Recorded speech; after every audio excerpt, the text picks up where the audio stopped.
नमस्कार फ्रेंड्स, आप सभी का बहुत बहुत स्वागत है। 80 नंबर का पेपर कक्षा 12वीं विषय हिंदी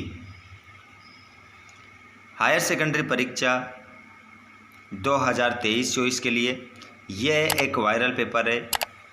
इस वायरल पेपर का पूरा सॉल्यूशन हम देखेंगे। स्टूडेंट्स, आप इस वीडियो को लास्ट तक देखना। इस पेपर में आपको हिंदी का जो आपका पेपर है उसका पूरा सॉल्यूशन करवाया जाएगा। स्टूडेंट्स, पेपर में क्या आने वाला है, कौन सा क्वेश्चन कितने नंबर का आने वाला है, पूरा पेपर का सॉल्यूशन आप यहाँ पर देखेंगे। तो आप सभी से रिक्वेस्ट है कि वीडियो को आप लास्ट तक ज़रूर देखिएगा और हो सके तो इस वीडियो को अपने सभी दोस्तों तक पहुंचाइएगा। पूरा क्वेश्चन नंबर 23 तक मैं हल करवाऊंगा, पूरा सॉल्यूशन के साथ हम देखेंगे। यही क्वेश्चन पेपर आपको अपनी परीक्षा में देखने को मिलेगा। चलिए बिना देर के हम स्टार्ट करते हैं। आप चैनल पर पहली बार आए हैं तो चैनल को सब्सक्राइब जरूर करिएगा और साथ ही अपने दोस्तों को शेयर करना बिल्कुल भी ना भूलें। चलिए स्टार्ट करते हैं पहले क्वेश्चन से। साथ ही आप इस वीडियो को कहाँ से देख रहे हैं और आपका नेम क्या है कमेंट बॉक्स में लिखना ना भूलें। पूरा क्वेश्चन वायरल पेपर है आपका ये। देखिए, सभी निर्देशों को भी मैंने यहाँ पर लिख लिया है। निर्देश 1 से 5 तक आपको वस्तुनिष्ठ प्रश्न मिलेंगे। प्रत्येक प्रश्न के लिए एक एक अंक निर्धारित है। प्रश्न क्रमांक 6 से 15 तक के लिए 2-2 अंक निर्धारित है। शब्द सीमा 30 शब्द रहेंगे। पूरा है ये आपका ब्लूप्रिंट के अकॉर्डिंग। चलिए स्टूडेंट्स, तो देख लेते हैं ऑब्जेक्टिव में आपके क्या आने वाले हैं। देख लीजिए, एक भी क्वेश्चन आपका आउट नहीं होगा। बस लास्ट तक आपको सभी प्रश्नों के उत्तर लगाना है। हालावाद के प्रवर्तक कवि है। हालावाद के प्रवर्तक कवि जो माने जाते हैं वो माने जाते हैं हरिवंश राय बच्चन। सुनहले सूरज में कौन सा अलंकार है? तो सुनहले सूरज में जो अलंकार है वो हो जाएगा अनुप्रास। फ्राक गोरखपुरी का वास्तविक नाम क्या था? तो फ्राक गोरखपुरी का जो वास्तविक नाम था वो था रघुपति सहाय। रघुपति सहाय उनका वास्तविक नाम था। फिर मत बोलना क्वेश्चन बताए नहीं, अभी बता रहे हैं। पूरा क्वेश्चन पेपर आपका किस आधार पर आने वाला है, क्वेश्चन पेपर में क्या आने वाला है देख लीजिए, नहीं तो फिर पछताना पड़ेगा। स्टूडेंट्स, पूरा वायरल पेपर है। किस प्रकार क्वेश्चन आ रहे हैं पेपर में ये अभी आपको बताया जा रहा है। देखिए स्टूडेंट्स, किस रस को रसराज कहा जाता है? किस रस को रसराज कहा जाता है? तो यहाँ पर आपका राइट आंसर हो जाएगा श्रृंगार रस को रसराज कहा जाता है। परचेजिंग पावर का अर्थ है। परचेजिंग पावर का जो अर्थ होता है वो होता है खरीदने की शक्ति। अगला क्वेश्चन देखिएगा, पहलवान की ढोलक पाठ के लेखक हैं। पहलवान की ढोलक पाठ लिखने वाले लेखक कौन है? यही आपका आंसर है। तो आंसर आपका मिल लेगा आप लोगों को फणीश्वर नाथ रेणु करेक्ट आंसर है। हरिवंश राय बच्चन का जन्म कहाँ हुआ? तो हरिवंश राय बच्चन का जो जन्म हुआ था वो हुआ था इलाहाबाद में। इलाहाबाद में इनका जन्म हुआ था। जन्म हुआ था 1907 में और इनकी मृत्यु हुई थी मुंबई में। मुंबई में इनकी मृत्यु हुई थी। मृत्यु कब हुई कमेंट बॉक्स में आप सभी दोस्त मुझे बताएंगे, ताकि मुझे पता चल सके कि कितने स्टूडेंट ऐसे जो टॉपर की लिस्ट में आते हैं जो मुझे बता सकते हैं कि हरिवंश राय बच्चन की मृत्यु कहाँ हुई थी, कब हुई थी। कहाँ हुई थी ये तो मैंने बता दिया आपको, मुंबई में हुई थी, लेकिन कौन से सन में हुई थी बताइए। बिल्कुल दोस्तों, आगे बढ़ेंगे हम। शब्दों के अर्थपूर्ण समूह को क्या को कहा जाता है? देखिए, शब्दों के अर्थपूर्ण समूह को क्या कहा जाता है? वर्ण तो कहते नहीं हैं, उसको शब्द भी नहीं कहते हैं, उसे पद भी नहीं कहते हैं, उसे क्या कहते हैं? वाक्य कहते हैं। देखिए, यहाँ पर शब्दों की बात हो रही है। शब्दों की बात हो रही है। बहुत सारे शब्द मिलेंगे तो एक वाक्य बनेगा। है ना, तो वाक्य आपका राइट आंसर होगा। बाजार दर्शन पाठ के लेखक है, तो बाजार के दर्शन कहाँ पर होता है, कौन करते हैं बाजार के दर्शन, वो करते हैं जैनेन्द्र कुमार, करेक्ट आंसर होगा। आगे बढ़ जाइए, अगला क्वेश्चन है जूझ रचना किस लिए लिखी गई। तो देखिए जूझ रचना जो लिखी गई वो मराठी कवि बनने के लिए, नौकरी के लिए, विद्वान बनने के लिए या कवि बनने के लिए, तो नौकरी के लिए लिखी गई है।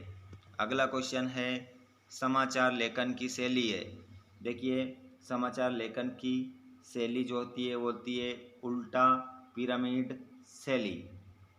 आत्म परिचय कविता में कवि किसका भार लिए फिरता है, तो आत्म परिचय कविता में कवि किसका भार लिए फिरता है, तो यहाँ पर आपका राइट आंसर होगा जग जीवन का। ये क्वेश्चन पहले भी परीक्षा में पूछा गया है। अगला क्वेश्चन आपका है 10वां रस माना गया है। 10वां रस कौन सा माना गया है, यहाँ से 32 ऑब्जेक्टिव आपके पक्के हो रहे हैं। अगला क्वेश्चन है 10वां रस माना गया है, तो वात्सल्य रस को 10वां रस माना गया है। बाजार दर्शन पाठ का केंद्रीय भाव है बाजारवाद। अगला क्वेश्चन है रचना के अनुसार वाक्य के भेद होते हैं, तो रचना के कितने बच्चे, 3 बच्चे। बच्चों का नाम सरल, संयुक्त, मिश्रित। अगला क्वेश्चन देखिएगा उच्च शिक्षा प्राप्त करने के लिए अंबेडकर जी गए। देखिए उच्च शिक्षा प्राप्त करने के लिए अंबेडकर जी कहाँ गए थे, ये क्वेश्चन मेरे सभी दोस्तों के लिए है कि जो आपने लास्ट वाला 18 चैप्टर पढ़ा होगा, तो बताइए मुझे उच्च शिक्षा प्राप्त करने के लिए अंबेडकर जी कहाँ गए थे। बहुत ही सिंपल सा क्वेश्चन है, देखता हूँ कितने बच्चे सबसे पहले जवाब देते हैं। रेडियो नाटक में निम्न में से क्या अनिवार्य है, तो देखिए रेडियो नाटक में निम्न में से क्या अनिवार्य है, तो अभिनय, दृश्य, संवाद, इनमें से कोई नहीं। देखिए रेडियो में क्या अनिवार्य है, सबसे ज़्यादा जो अनिवार्य है वो संवाद अनिवार्य है। अभिनय तो कोई रेडियो में होता नहीं है और उसमें कोई दिखाई देता नहीं है, तो उसमें संवाद क्या होता है, अनिवार्य होता है। उसमें संवाद चलते हैं, मतलब बातें चलती है, 2 लोगों के बीच में हो सकती है, वो अधिक लोगों के बीच में भी हो सकती है। हिंदी कविता का जागरण काल किस युग को माना जाता है, तो हिंदी कविता का जागरण काल माना जाता है भारतेंदु युग को। उषा का अर्थ है, उषा का जो अर्थ होता है वो होता है भोर। अगले क्वेश्चन को देखिए, ऐसे क्वेश्चन बता रहा हूँ जो पेपर में आपको देखने को मिलेंगे। स्टूडेंट्स जितने भी हमारे भाई बहन कक्षा 12वीं वाले इस वीडियो को देख रहे हैं, आपसे रिक्वेस्ट है कि बहुत मेहनत करके वीडियो आप लोगों के लिए लाए जाते हैं, तो आप लाइक तो कर ही सकते हैं, नहीं करना है तो मत करिए, डिसलाइक कर दीजिए, कोई प्रॉब्लम नहीं, पर करिएगा ज़रूर ताकि पता चल सके कितने विद्यार्थी ने हमारे इस वीडियो को देखा है। ठीक है, तो करिएगा ज़रूर। और जिन दोस्तों को अगर चैनल पर आने वाले वीडियो अच्छे लग रहे हैं तो आप चैनल को सब्सक्राइब करके घंटी के बटन कॉल पर कर सकते हैं। देखिए क्वेश्चन अगला दमदार क्वेश्चन है, छाप के रख लो इस क्वेश्चन को, अपने हाथ में कॉपी और पेन रखिए और इन क्वेश्चनों को लिखिएगा कि यशोधर बाबू के विवाह की वर्षगांठ थी, तो राइट आंसर होगा 25वीं। कबीर को हजारी प्रसाद ने कहा है भाषा का डिक्टेटर कहा है। तुलसीदास के अनुसार पेट की आग को कौन बुझा सकता है, तो तुलसीदास जी के अनुसार एक ही व्यक्ति हैं जो पेट की आग को बुझा सकता है, उनका नाम है राम। वीर गाथा काल की प्रसिद्ध रचना है, तो वीर गाथा काल की जो प्रसिद्ध रचना है वो है पृथ्वीराज रासो। पृथ्वीराज रासो आपका करेक्ट आंसर होगा। इसको लिखने वाले चंद बरदाई हैं। अगला क्वेश्चन, भक्ति कहाँ की रहने वाली थी, बता दीजिए मुझे भक्तिन कहाँ की रहने वाली थी, तो राइट आंसर हो जाएगा झांसी। मत लगा देना, झुंझुनू भी नहीं लगाना है, झालावाड़ भी नहीं लगाना है, झुंसी लगाना है। अगला क्वेश्चन, सूर्योदय हो गया में शब्द शक्ति है, तो तो यहाँ पर जो शब्द शक्ति होगी वो होगी लक्षणा, सॉरी माफ़ कीजिएगा, सूर्योदय हो गया, इसमें व्यंजना शब्द शक्ति आपकी होगी। अगला क्वेश्चन देखेंगे, कवि बच्चन शीतल वाणी में लिए फिरते हैं। कवि हरिवंश राय बच्चन अपनी शीतल वाणी में क्या लिए फिरते हैं? तो यहाँ पर करेक्ट आंसर होगा आग। अगला क्वेश्चन है आप लोगों के लिए, बहुत ही क्वेश्चन जो है ये वह क्वेश्चन है जो आप लोगों के दिमाग में आग लगा रहे होंगे अगर आप लोगों ने नहीं पढ़े होंगे तो दोस्तों इन क्वेश्चनों को ज़रूर पढ़िएगा।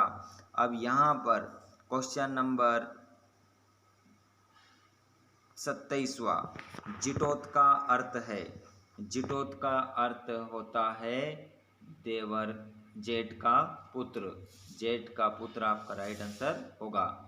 रस के अंग होते हैं, तो रस के जो अंग होते हैं वो कितने होते हैं? 4, विभाव, अनुभाव, संचारी भाव, स्थायी भाव।